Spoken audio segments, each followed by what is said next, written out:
अगर मैं आपसे एक प्रश्न पूछूं और उम्मीद लगाऊं कि आप मेरे को इसका जवाब दे पाएंगे तो जरूर दीजिएगा बच्चों। Ready? How to calculate profit of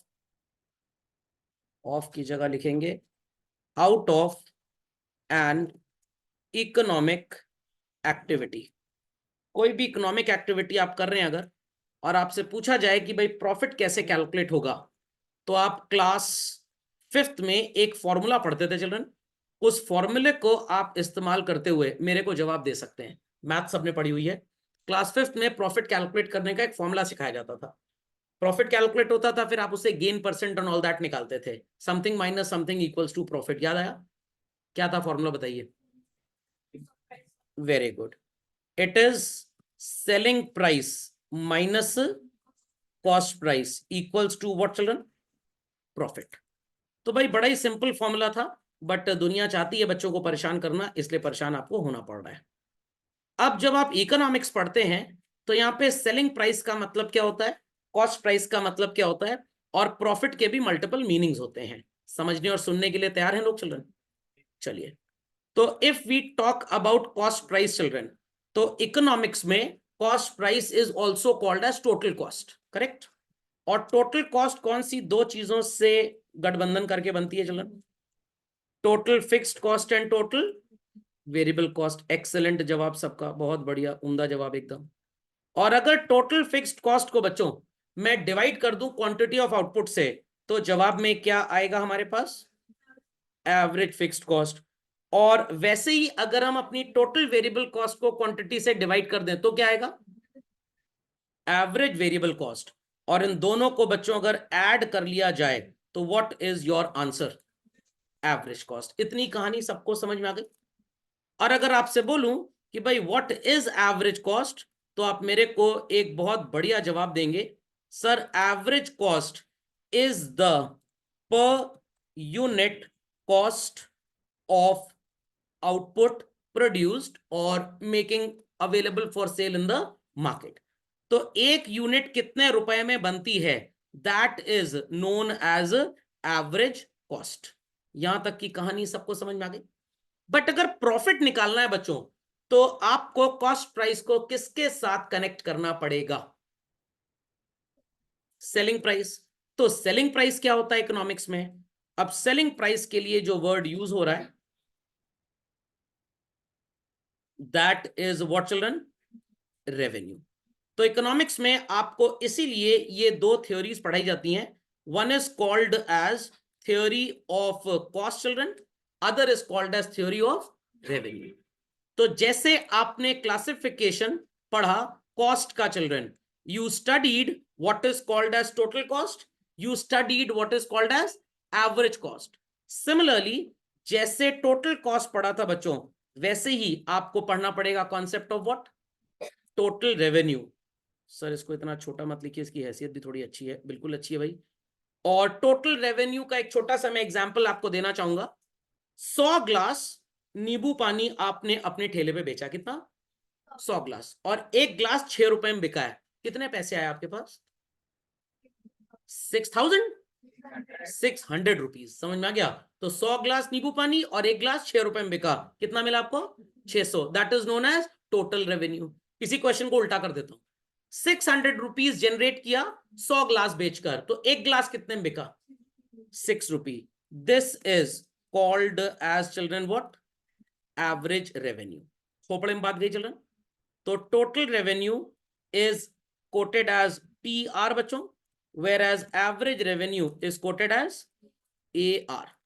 तो अब अगर मैं आपसे पूछूं कि किसी पर्टिकुलर बिजनेस ने टोटल कितना प्रॉफिट कमाया, आप दो बातों को आपस में कनेक्ट करेंगे।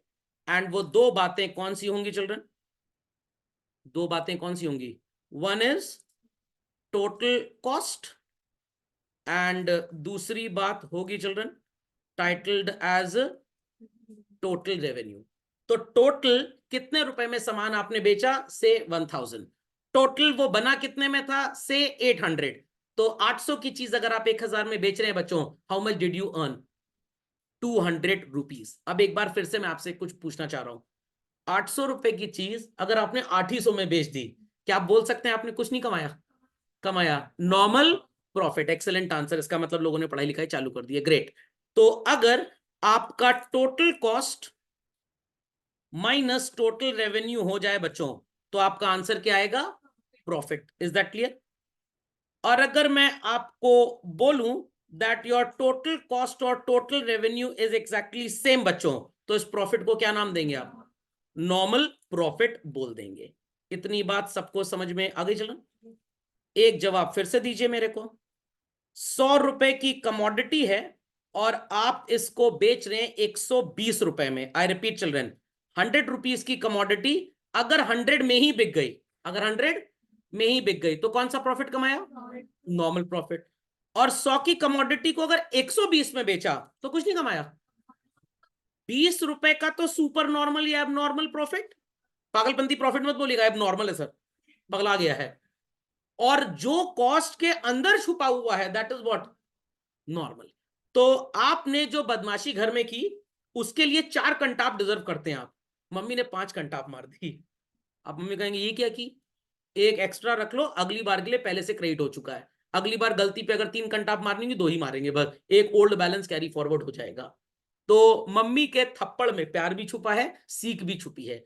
जो थप्पड़ से सीख मिली, प्यार मिला, अब उनको डिफरेंशिएट करना पड़ेगा। जो प्यार मिला वो सुपर नॉर्मल प्रॉफिट, क्योंकि मम्मी का इंटेंशन प्यार देने का नहीं था। जो सीख मिला वो सुधार करने के लिए था, तो दैट वाज नॉर्मल प्रॉफिट। समझे? गेस्ट घर में आए, 1100 का लिफाफा दे गए, और जितने दिन रुके आप लॉग शीट बना रहे थे, उनके जाने के बाद मम्मी को दिखा रहे, देखो 1100 खा के गए, 1100 खर्चा भी हुआ था, 1100 का लिफाफा ही मिला। कौन सा प्रॉफिट कमाया? Normal profit. रिश्ते मजबूत हुए ना। बट 1100 का लिफाफा देके गए और खाए सिर्फ 900 रुपए का, तो 200 रुपए सुपर नॉर्मल प्रॉफिट। रिश्ते भी मजबूत हुए। तो रिश्ते का मजबूत होना जो एहसास छुपा हुआ है, इट इज नॉर्मल प्रॉफिट। दर्द होता है तो मुंह स्प्रे छिड़कते हैं ना, आह से आह तक। समझ में आ गया? Got it clear? तो जो दर्द आपकी मिटी दैट इज नॉर्मल, और जो आपको अच्छा लगा, घर वालों ने खाना भी खाया, आपने मूव भी खाई थोड़ी सी, ये सुपर नॉर्मल।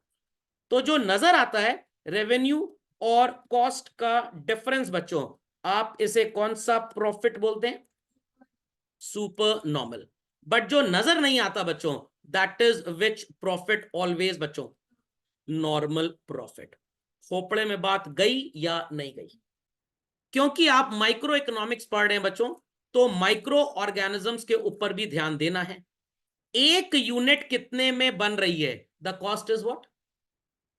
एवरेज कॉस्ट, एक यूनिट। और एक यूनिट कितने में बिक रही है? That is called as what? Average revenue. तो इकोनॉमिक्स बुरा ना मान जाए, दैट्स वाई एक यूनिट का प्रॉफिट निकालने के लिए आप कंपेयर किन दो बातों को करेंगे children? Average cost and average revenue. तो दिमाग की बत्ती जलाएं मेंटोस खाए बगैर बच्चों। There are 3 conditions that you are being trained on. कौन सी 3 कंडीशंस होती हैं? ध्यान दीजिएगा स्क्रीन पे। एक यूनिट 10 रुपए की बन रही है और बिक भी रही है 10 की, कुछ नहीं कमाया? कमाया। क्या कमाया?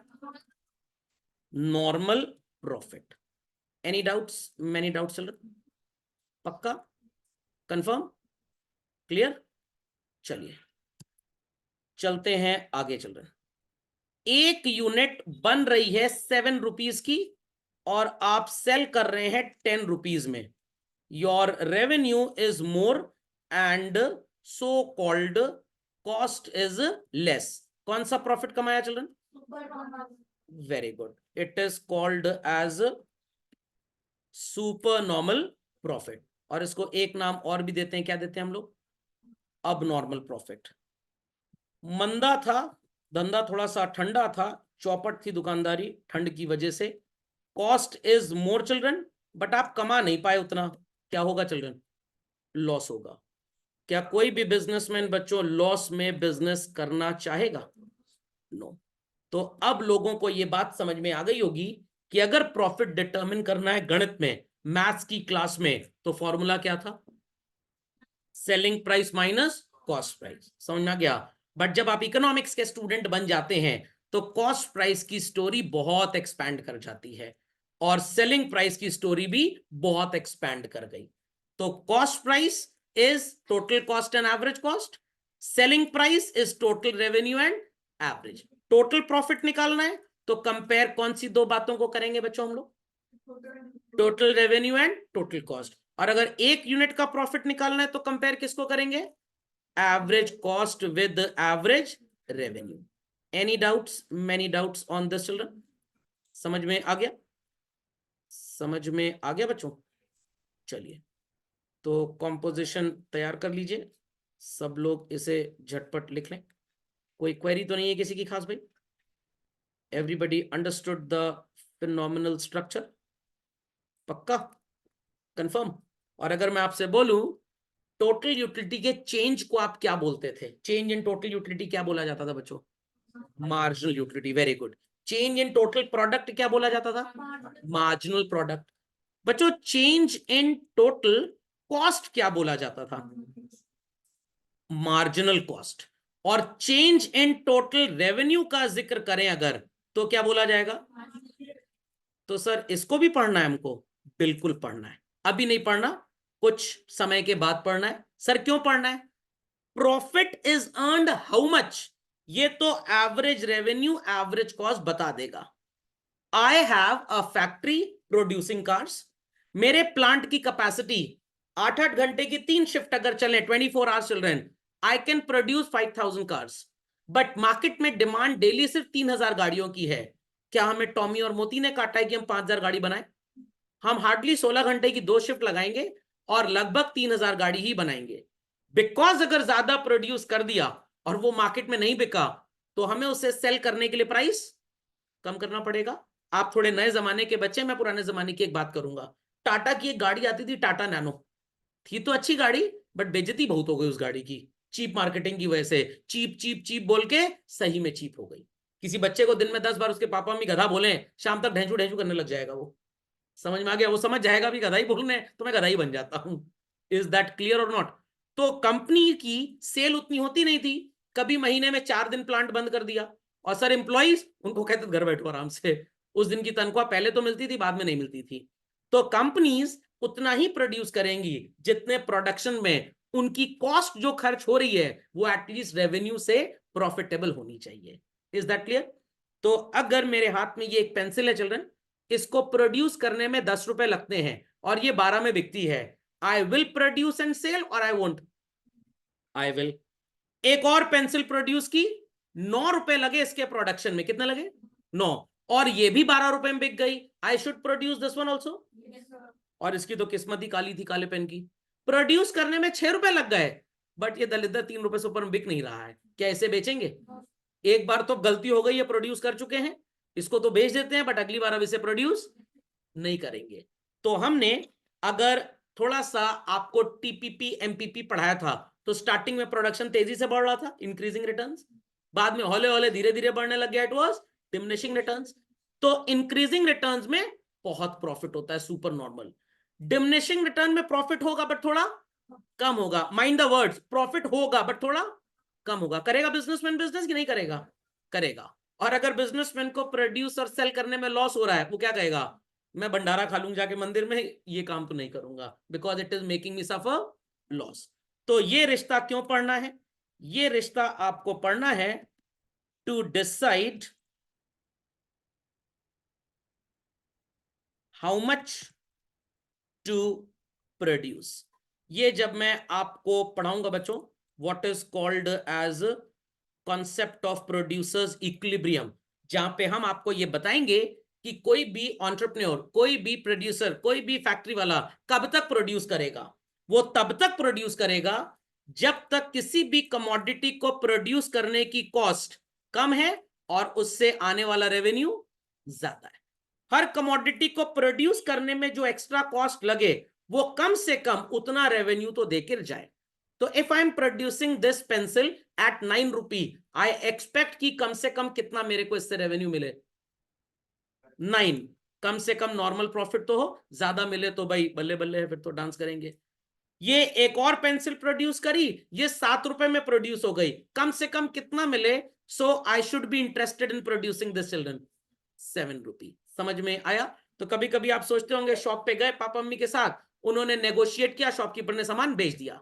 और कभी कभी शॉपकीपर नेगोशिएट करने में सामान नहीं बेचता, तो पापा मम्मी क्या कहते हैं, चलो चलो अब ये नहीं देगा, अब थोड़ा पॉलिश्ड भाषा में बात करनी है। क्या बात करनी है, चलो चलो इसकी मार्जिनल कॉस्ट ज्यादा है और जो हम मार्जिनल रेवेन्यू दे रहे हैं ये उतने में बिजनेस नहीं करना चाहता। शॉपकीपर पगला जाए, क्या बोल रहे हैं लोग, ये पढ़े लिखे लोग हैं। Understood this? पक्का? तो आप किसी शॉप पे जाइए, 100 रुपीज का प्रोडक्ट है, पता है मार्केट में भयंकर नेगोशिएशन चलता है, आपने बोला 80 रुपीज, शॉपकीपर कह रहा है 90 से कम नहीं दूंगा, लेना है तो लो नहीं तो निकलो यहां से। आपका अच्छा 85, मैं 89.99 में नहीं दूंगा। अब आप समझ गए कि नेगोशिएट फर्दर नहीं होगा, इज्जत की बात है, हम भी थोड़ा खरीदेंगे इससे। अगले शॉप पे गए, फिर बोलेंगे 88 में दोगे साहब, चलिए आप 89 में ले लीजिए। तो यहां पे आपकी डील क्रैक हो गई, यहां पे शॉपकीपर को कौन सा प्रॉफिट हुआ, नॉर्मल। बट नहीं सर, कभी कभी हमने देखा है 1000 रुपए का खरीदा हुआ स्वेटर शॉपकीपर फरवरी और मार्च के महीने में 800 में बेच देते हैं। क्यों शॉपकीपर ये काम करता है, उसको टॉमी ने काटा है, मोती ने काटा है, पागल कुत्ते ने काटा है? नो, उसको क्या लगता है, मैंने 1000 में स्वेटर खरीदा, अब तो ठंडी का सीजन गया, if it is not sold as of now, I repeat not sold as of now, इसे स्टोर करना पड़ेगा, स्टोर करके इसको साल भर रखना पड़ेगा, स्टोरेज कॉस्ट, 1000 रुपए के स्वेटर को स्टोर करने में 100 रुपए तो लग जाएगा, कितनी आ गई लागत, 1100। अगले साल इसे बेचने के लिए 50 रुपए एडवर्टाइजमेंट में खर्च करना पड़ेगा, कितने का हो गया, 1150 का। और ज्यादा से ज्यादा ये 1200 से ऊपर में तब भी नहीं बिकेगा। तो ओवरऑल शॉपकीपर ने कमाए कितने पैसे, 50 रुपए, 1150 का 1200 में बेचा ना। शॉपकीपर क्या सोच रहा है, 1000 का 800 में बेच देते हैं, लॉसेस 200, उस 800 से गर्मी के कपड़े इतने खरीद के 4 बार में बेच लेंगे, जो लॉस हुआ है वो एटलीस्ट कवर अप हो जाएगा। तो यहां पे शॉपकीपर का प्रेजेंट लॉस है, बट उस रेवेन्यू से वो आगे इन्वेस्टमेंट करके फर्दर गेन कर ले जाएगा। तो यहां पे शॉपकीपर छोटा सा लॉस अभी बेयर करेंगे और स्टिल बिजनेस करेंगे शॉर्ट रन में, बट क्या हमेशा वो ऐसा करेंगे, वो हमेशा ऐसा नहीं करेंगे। तो मैं इससे आपको यह समझाना चाहता था, शॉर्ट रन में नॉर्मल प्रॉफिट भी होता है as well as super normal profit भी होता है, and sometimes it is losses, but long run में चल रहे हैं it could be either normal profit और super normal. Sir super normal कैसे होगा, मोनोपोली है भाई, मोनोपोली है तो हमेशा सुपर नॉर्मल। और अगर परफेक्टली कॉम्पिटिटिव मार्केट है, सब लोग आलू ही बेच रहे हैं, क्या बहुत महंगे में आलू चिपका पाएंगे, नो, तो आपको क्या होगा, हमेशा नॉर्मल प्रॉफिट। तो प्रोड्यूसर्स इक्विलिब्रियम पढ़ने के लिए थियोरी ऑफ कॉस्ट पढ़ना बहुत जरूरी है, थियोरी ऑफ रेवेन्यू पढ़ना बहुत जरूरी है, और वहां पे आपको दो चीजें पढ़ाई जाएंगी, डिसाइड करिए कितना बनाएंगे और उसे कितने में बेचेंगे। तो इन दो बातों को कंपेयर करेंगे to decide what children, how much to produce, then इन दोनों को कंपेयर करेंगे टू जज कि हमें नॉर्मल प्रॉफिट हो रहा है, सुपर नॉर्मल प्रॉफिट हो रहा है या लॉस हो रहा है। Any doubts, many doubts on this children? झटपट इस कॉम्पोजिशन को कॉपी करें।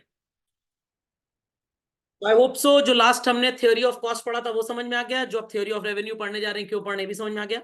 अब बच्चे कहेंगे सर बीच में आप एक वो स्पेशल इफेक्ट दिए थे मार्केट फॉर्म्स का, normal profit, super normal profit, loss, ये 3 तरह के बिजनेसमैन को प्रॉफिट लॉसेस हो सकते हैं। परफेक्टली कॉम्पिटिटिव मार्केट में थीम इज डिफरेंट, मोनोपोली में अलग तरीके से चलेगा, मोनोपोलिस्टिक में अलग है, मोनोप्सनी में अलग है, ओलिगोपोली में अलग है। कुछ मार्केट्स में आपको हमेशा क्या नजर आएगा, सुपर नॉर्मल। कुछ मार्केट्स में शॉर्ट रन में तो तीनों नजर आएंगे, लॉन्ग रन में सिर्फ normal profit. Short run long run समझते हैं ना, फिर से बता देता हूं। सवेरे 8 बजे सिर्फ सब्जी मंडी में एक ठेला था प्याज बेचने वाला, मन चाहे भाव पे बेच रहा था, 10 बजे तक 50 ठेले लग गए, तो 2 घंटे ही अर्नड व्हाट चिल्ड्रन, कोई और था ही नहीं, और उसके बाद दिन भर क्या कमाएगा, नॉर्मल प्रॉफिट। समझ में आ गया। और अगले 6 महीने तक उसको लग रहा है अब ये मंडी बेकार हो गई है, अब कहीं और चलते हैं, बिजनेस करते हैं। तो why did he exit children, loss के केस में। समझ में आई बात कि नहीं, नहीं समझ में आई?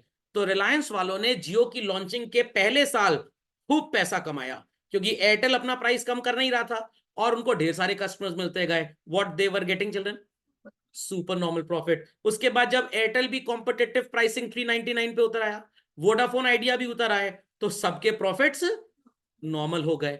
अब रिलायंस को लग रहा है कि प्रीपेड में कुछ खास दम है नहीं, चलो एयर फाइबर स्टार्ट करते हैं, चलो पोस्टपेड कनेक्शन जियो प्लस का देते हैं। तो क्यों वो लोग एग्जिट करने की तैयारी में है, लॉस हो रहा है, और दूसरे मार्केट में जहां एंट्री मार रहे हैं या नॉर्मल प्रॉफिट बोल सकते हैं। Is that understood? तो बिजनेसमैन तभी प्रोडक्ट डाइवर्सिफाई करता है जब वो नॉर्मल प्रॉफिट से कहां जाना चाहता है, सुपर नॉर्मल, या जब उसे क्या होने लग जाते हैं, लॉसेस। ओके चलो, चलिए तो लेट्स प्रोसीड फर्दर। सबको समझ में आ गया बच्चों व्हाट इज टोटल रेवेन्यू? आपके सामने एक एग्जांपल है, पढ़ाई ध्यान से कर ले नहीं तो लेमोनेड बेचेंगे चौराहे पे। 5 रुपए में एक ग्लास लेमोनेड बिक रहा है और टोटल कितने में बिका चिल्ड्रन? 1000। तो ये जो बच्चों आपको नजर आ रहा है 1000, this is called as what children? Total revenue. और एक ग्लास लेमोनेड कितने में बिका चिल्ड्रन? एक ग्लास लेमोनेड कितने में बिका? एवरेज रेवेन्यू में बिक गया 5 रुपए में। दिस 5 रुपए is called as what? Average revenue. समझ में आ गया? झटपट इसको कॉपी कर ले। चलिए भाई, एवरेज रेवेन्यू। अब सही होगी स्पेलिंग? सही कर लो। चलिए सो लेट्स कंटिन्यू फर्दर। सबको ये कहानी समझ में आ गई रेवेन्यू की? चलिए तो next concept is very clear children. 3 तरह का रेवेन्यू होता है, that is total, average and marginal. और बच्चों हर मार्केट में ये अलग तरीके से समझा और पढ़ा जाता है। तो सबसे पहले हम लिखेंगे revenue in case of perfectly competitive market.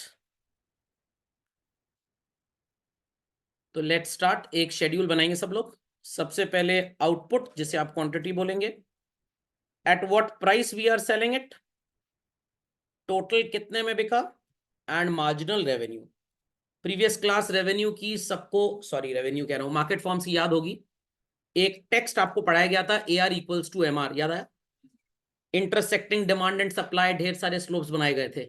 बस वो चीज यहाँ पे प्रूव होने वाली है अब। चलिए 0 1 2 3 4 5 6 7 8, 8 तक बहुत है। चलिए go to the petrol pump and demand करिए फ्यूल।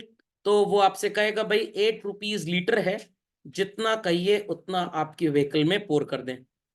सो इधर you buy 1 litre, you buy 2 litre, you buy 3 litre, 4 litre, कितना भी खरीदिए, the price is not going to change. तो 0 लीटर अगर फ्यूल आपको उसने बेचा बच्चों, तो कितना रेवेन्यू आपसे लिया? 0, कोई रेवेन्यू नहीं मिला उसको। 1 लीटर बेचा तो 8, 2 लीटर बेचा तो 16, 3 लीटर कितने में बिका? 24, 4 litre children 32, very good, 5 litres 40, excellent, 6 litres very good, 7 litres and 8 litres children 64। Average कैसे कैलकुलेट होगा, सबको क्लियर है? टोटल को क्वांटिटी से डिवाइड कर दीजिए, पहले तो डैश आ जाएगा। What is 8/1 children? 8, very good. 16/2 is what? 8. 24/3 is what? 8. 32/4 is what? 8. And 40/5 is what? 8. 48/6 is what? 8. 56/7 is what? 8. And 64/8 is what? 8. तो बच्चों प्राइस और AR आपको हर जगह सेम नजर आ रहा है? पक्का? तो परफेक्टली कॉम्पिटिटिव मार्केट में कमोडिटी का जो भी प्राइस पूरी मार्केट में प्रिवेल करता है children, it remains same through out.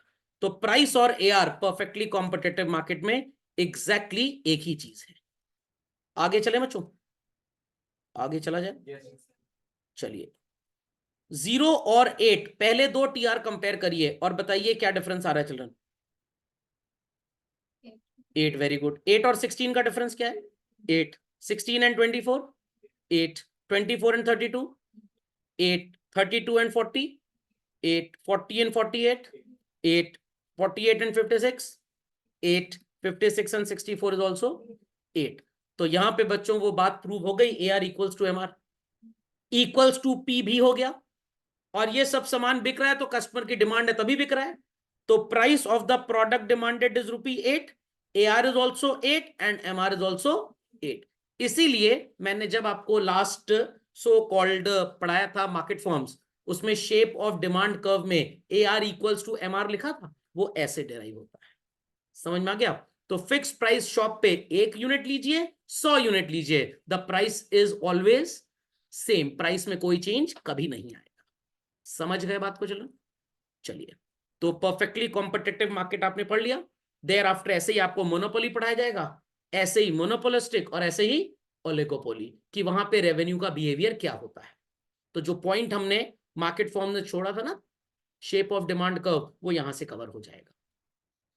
Fine children, एक स्लोप भी बना लेते हैं, एक स्लोप भी बना लीजिए चिल्ड्रन।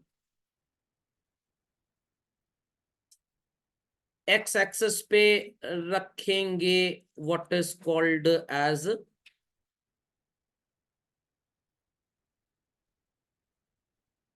क्वांटिटी, और वाई एक्सिस पे मार्क करेंगे T R, A R and M are.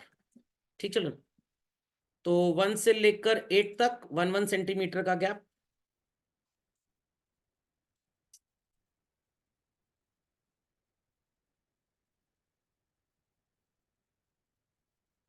Mark कर लीजिए चलो, 1 सेंटीमीटर के गैप पे 1 2 3 4 5 6 7 एंड 8, और ड्रॉ कर लीजिए इन मल्टीपल्स ऑफ 4 तक ड्रॉ करेंगे तो बहुत ज्यादा हो जाएगा, 8 के मल्टीपल्स में ड्रॉ कर लेते हैं चिल्ड्रन। 8 16 24 then 32 40 48 56 64 and 72। और जहां तक बच्चों जिक्र है हमारे ए आर और एम आर का, it will be parallel to X axis if I'm not wrong. Why? Because at all times the readings are exactly same children. Understood how we are drawing this? किसी को कोई query तो नहीं है भाई? 8 16 24 32 40 48 56 64 and 72। TR कैसे बनेगा? आसान है, कोई बहुत बड़ी रॉकेट साइंस नहीं है, एकदम इजी है चिल्ड्रन। 1 पे इट वाज 8, 2 पे इट इज 16, 3 पे it is how much children? 24, 4 पे इट इज 32, 5 पे इट इज 40, 6 पे इट इज 48, 7 पे इट इज 56 एंड 8 पे इट इज 64, और 0 पे कितना था चिल्ड्रन? 0। अगर आप इसके स्लोप की बात करेंगे तो मैं तो बिना ग्राफ के बना रहा हूं चिल्ड्रन, तो शेप हल्का सा टेढ़ा मेढ़ा होगा, बट अगर आपने ट्रू रीडिंग्स लेकर बनाया बच्चों, सो मेक श्योर ये एग्जैक्टली 90 डिग्री का बाइसेक्टर, दैट इज स्लोप बनेगा 45 डिग्री का चिल्ड्रन, एग्जैक्ट 45 डिग्री का एंगल बनेगा। क्यों? मैं इसको प्रूव भी कर सकता हूं, क्योंकि एक्स एक्सेस पे जो चेंज था 0 1 2 3 4 5 6 क्वांटिटी का, दैट वाज सेम, और वाई एक्सिस पे जो टीआर भी आपने प्लॉट किया 8 16 24 कांस्टेंट चेंज है। तो जब एक्स और वाई एक्सिस का चेंज बच्चों कांस्टेंट होता है, तो आपका जो स्लोप आता है वो हमेशा 45 डिग्री का एंगल ही बनाएगा, that is bisector of 90 degree. समझ में आई बात? समझ में आई बात चलो, पक्का? चलिए झटपट इसको कंप्लीट कर लें, और अगर अलग अलग बनाने को बोलूंगा तब भी बना लेंगे सब लोग, टी आर अलग, ए आर एम आर एक साथ। चलिए बी क्विक चिल्ड्रन, और हेडिंग जरूर लिख दीजिएगा, T R oblique A R and M R in case of perfect competition, और यहां लिख लीजिएगा P equals to A R equals to M R equals to D. P इसलिए because it is the price, A R average revenue, M R marginal, तीनों same है। D for demand, ये product की demand है इसलिए इस price पे बिक रहा है। तो this is the shape of demand curve. तो वो पॉइंट जो छूटा था कवर हो गया। एक तरीका तो ये बनाने का, और दूसरा successive intersections of demand and supply से भी एकदम parallel to X axis line form हो रही थी। चलिए लिख लीजिए फास्ट। तो एवरीबॉडी अंडरस्टूड कैसे कैलकुलेट हुआ ए आर चिल्ड्रन? टीआरबी समझ में आ गया। मार्जिनल रेवेन्यू, याद करिए पुरानी अप्रोचेस को। चेंज इन टोटल यूटिलिटी क्या बोला जाता था बच्चों? Marginal utility. Change in total product was marginal product. Change in total cost क्या होता था? Marginal cost. तो चेंज इन टोटल रेवेन्यू क्या होगा? Marginal revenue. Ditto same formula है, टीसीएन माइनस टीसीएन माइनस 1 था, तो यहाँ टीआरएन माइनस टीआरएन माइनस 1 हो गया। अगर आप देखना चाहते हैं how did we calculate this, तो वो भी मैं आपको दिखा देता हूं। 8 और 16 का क्या डिफरेंस है children? 8। 16 and 24 is 8. 24 and 32 is 8. 32 and 40 is 8. तो TRN क्या होगा सर? आप इसे TRN मान लीजिए, तो ये हो जाएगा TRN माइनस 1। तो 40 minus 32 is 8. Then 48 minus 40 is again 8. 56 minus 48 is again 8. And children, 64 minus 56 is again what? 8. और ये वाला फॉर्मूला भी क्लियर हो गया। टोटल रेवेन्यू में कितना चेंज नजर आ रहा है बच्चों को? 8। और यूनिट्स में कितना नजर आ रहा है? 1। What is 8 upon 1 children? 8। 32 and 40 कितना चेंज नजर आ रहा है आपको टीआर में? 8। एंड चिल्ड्रन 4 और 5 में कितना चेंज नजर आ रहा है? 1। तो 8 अपॉन 1 कितना होगा? 8 हो जाएगा। समझ गए? तो you can copy these formulas, same है, कुछ नया नहीं है, बट एक बार लिख लेंगे तो याद भी हो जाएगा सबको। Quickly put it. चलिए, सो ARB बता दिया, फॉर्मूला सबको क्लियर है टोटल रेवेन्यू। तो अगले लेक्चर में चिल्ड्रन हम कुछ न्यूमेरिकल्स करेंगे, और दूसरी मार्केट्स में परफेक्टली कॉम्पिटिटिव आपने पढ़ लिया, monopolistic, monopoly, Oggy and the cockroach क्या था? ओलिगोपोली। उसमें आपको सिखाया जाएगा रेवेन्यू का बिहेवियर क्या होता है। फिर उसके बाद आखिरी चैप्टर प्रॉफिट डिटर्मिनेशन जब आएगा, तो वो प्रॉफिट डिटर्मिनेशन सिर्फ परफेक्ट कॉम्पिटिशन में पढ़ना है, बाकी मार्केट्स में नहीं पढ़ना। तो ये चारों चैप्टर का इंटरलिंकमेंट समझ में आ गया सबको? कॉस्ट, रेवेन्यू, मार्केट फॉर्म्स से डिटरमिन होता है प्रोड्यूसर का इक्विलिब्रियम। समझ में आ गया? तो चारों चैप्टर इंपॉर्टेंट है। ओके, चलिए।